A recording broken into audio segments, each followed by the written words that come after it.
Hey everyone, Happy New Year! I am so excited for this year, for this month, because in just a few weeks I'm unveiling some big changes to this podcast, including a new name.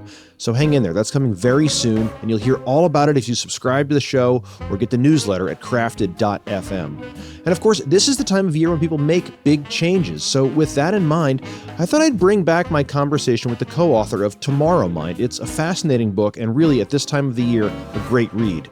Dr. Gabriella Rosen Kellerman was, until recently, the Chief Product Officer at BetterUp, a platform that helps organizations and people level up through a mixture of human and AI coaching. In Tomorrowmind, she writes that career trajectories used to be like steamships, full steam ahead. And then they became more like sailboats, lots of tacking. But now, we're swirling in Whitewater. So how can we stay afloat? And how can we flourish? Here's Gabriella with 5 core skills, which she remembers by the acronym PRISM. So the P is prospection, which is how do we imagine and plan for the future? And when you're kayaking in the Whitewater, it's hard to get a sense of what could be around the bend. But if you know if what's coming up is a sudden cascade versus another set of gentle bumps, or maybe it's a calmer space in the river, can give you a great advantage. So how do you see ahead to a wide enough array of possibilities that you can take some critical steps today to hedge against some of what could be coming? The R in PRISM is resilience. That's how do we get through challenge in a way that, at the very least, we're hopefully unharmed psychologically by the experience. And at its most extreme, highly resilient people are what Nicholas Nassim Taleb calls anti-fragile. So highly resilient people actually grow stronger through challenge. And that is an incredible competitive advantage. It's an incredible superpower, so that those rapids, they may still feel a little nauseating while we're in them, but we have a sense going into it, we're going to be stronger on the other side. And we are. The I is innovation, of course, incredibly relevant to makers. Creativity and innovation, in some ways, it's our greatest human superpower. And the pace of change around us, the volatility, means that everyone, particularly at the edges of the business, is encountering novel challenges all the time. And if they're novel challenges, then they, at some level, require novel solutions, or at least the application of a different solution, existing solution, to a novel problem. So that's inherently creative. We've come out of an era, historically, an industrial era, where for, a couple hundred years, creativity wasn't necessarily an asset in a factory line. As we say in the book, a Neanderthal could probably operate some of the factory lines. So creativity becomes a liability. And we have a social legacy around that, which is that only some people get to be creative. Only some people are inventors or artists. And that really works against us today, because we are all creative. We all have this beautiful native capability that's part of being a Homo sapiens. We need to understand that, embrace it, and learn how to support it, learn what it takes to be able to show up with a full tank of gas creatively. The S in PRISM is social connection, and specifically something we call rapid rapport. So as makers, we're rarely working alone. We work in groups, and often those groups are forming and reforming constantly, and they might be with people in different time zones who speak different languages, all of which is to say that we are often working closely with strangers. And in order for that to work, we have to quickly get to connectedness and even trust. So how do we do that? And then the M in PRISM is mattering, which is our sense that it's important we do the things, the activities we do at work. In an era of pivots and tacking and shifting from one thing to another, we often have to walk away from many months of work somewhat abruptly and start something completely new. And it creates a crisis of mattering. What was the point of what I just did? And what will be the point of this new thing I need to wake up and do tomorrow? And so being very connected to that purpose, being very connected to what is the ongoing purpose of the things that we did that may still give life in the world. And then what is the new vision? That's something that we need to be thoughtful about, connected to, and particularly for people leaders, they're the narrators of mattering today. And if they can't do a good job telling the story of why those labors and those efforts matter, they'll lose the confidence of the people on their team and therefore the willingness to keep doing the work. Yeah. How do you teach resilience? So the most effective way for building resilience as an intervention design, and of course, in an era of generative AI, it's still TBD just how much effect you can drive with Gen AI alone. Our approach at BetterUp is we combine the AI with the human coach, and we're really looking to accelerate that. All of the things and all the 5 components of PRISM are things we can develop. So these are aspects that are based in behavior and mindset and things that we know we can change. And resilience is one of these that certainly can change through coaching. And it can be approached in a very personalized way. We look at how people become more resilient by what skills they develop, and then how effective those skills are in driving resilient outcomes for them. So we've analyzed like 150 different types of psychological constructs and skills that could be influencing resilience. There's 5 that matter most. The number 1 is emotional regulation. How reactive are you emotionally to the events around you? Our emotions are important signals. They carry a lot of information. But if we don't process them, if we don't pause and reappraise, then we are at risk of being reactive and taking actions that ultimately may work against us. So the process of developing emotional regulation is really a lifelong journey, particularly starting in adolescence, but there's no one among us who can't benefit from being even more emotionally regulated. And the greatest, most resilient people are highly emotionally regulated. It doesn't mean they stifle their emotions. It doesn't mean they're unaware of their emotions. The opposite. They're very aware. They're very comfortable with them. They know how to take that pause, step 1. And step 2 is reappraise and get yourself out of the limbic system and into the glory of your executive control networks and your frontal lobe and really think carefully. The second is optimism, which is a huge topic of study and kind of a fundamental component of a lot of studies of well-being. And it's not Pollyannish. It's not thinking that you're going to win the lottery. Optimism is about, even when things are really tough, how do I see forward to a positive future? People who are optimistic are much happier. They live longer. Their immune systems are more robust, and they're much more successful at work. In the face of challenge, optimism motivates us to keep going. So in those rapids, people are not resilient, won't even try anymore because they're so sunk in their pessimism. The third component that drives resilience is cognitive agility, our ability to go back and forth between the forest and the trees. So we're thinking about particularly challenging set of rapids, reading the signals, then figuring out, okay, how am I going to get through it and doing that? But sometimes you pick a strategy and you have to change it. So how quickly and nimbly are you able to reevaluate your strategy, keep track of the signals in the environment without getting into analysis paralysis and going back and forth between them? And then the last 2 components, self-compassion, our ability to extend to ourselves the grace we give others in moments of challenge, and self-efficacy, which is our confidence that we can accomplish what we set our mind to. If we're in a tough spot, we may be able to see forward to what needs to be done, but do we believe we can do it? And if we don't, then we're much less likely to try. And in practice, how does it work? How does one learn to be more optimistic, for example, or any of the other characteristics you mentioned? Each of them works differently. And one of the reasons coaching is so powerful is that you want, as a coach, to know where to focus. So, for you, Dan, you might be really high in emotional regulation, but low in self-compassion. You're shaking your head. Just, emotional regulation. Giving you the benefit of the doubt here. I appreciate that, but I at least on the home front, I can certainly work on that. I'll admit that. So there's specific exercises, there's actually emotional regulations where we have the greatest arsenal of interventions. Each of them, the interventions are going to be different. And it's part of why personalization is so important. There's not a one size fits all for developing these things. And for each of those 5, there's different exercises. Some of it starts with insight, self-awareness, being able to name it, to understand it, to recognize it. to recognize when you're showing up with low levels of it. Okay, in that moment, what can I do differently? You start with, lower levels of challenge, you increase the level of challenge. Eventually, you get really good at it and you've actually rewired your brain to know how to respond, take different actions, process your thoughts and feelings accordingly in order to get to a different outcome.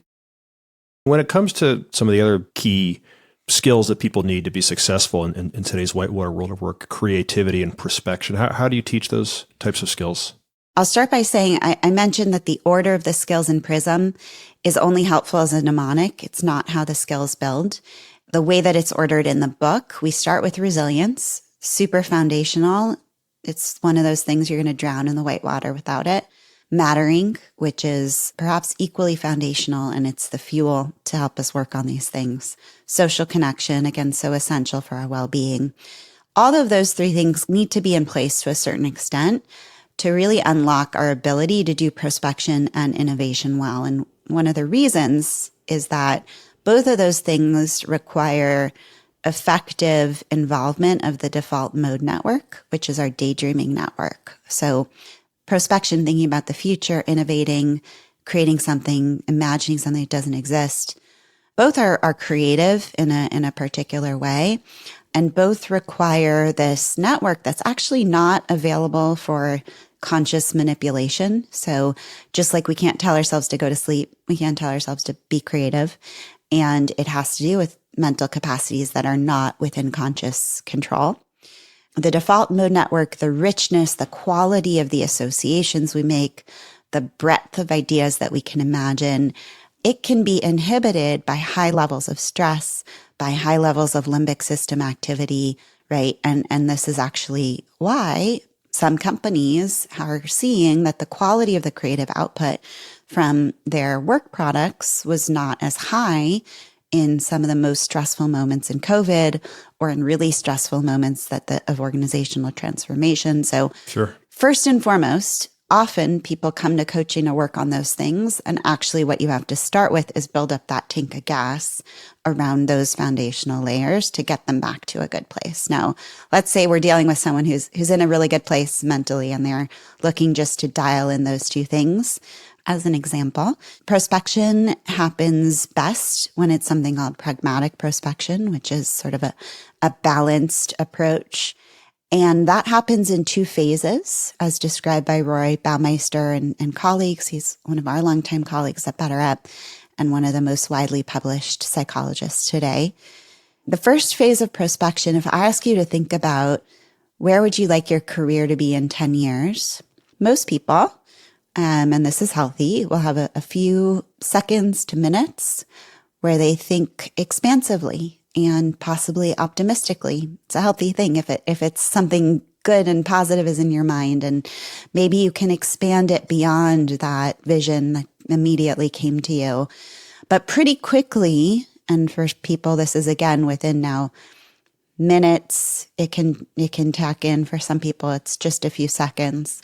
We get into a different phase that's much more evaluative. We start questioning the thing that we thought of, start saying, is that real? Is that really possible? Well, what would I actually need to do to make that happen?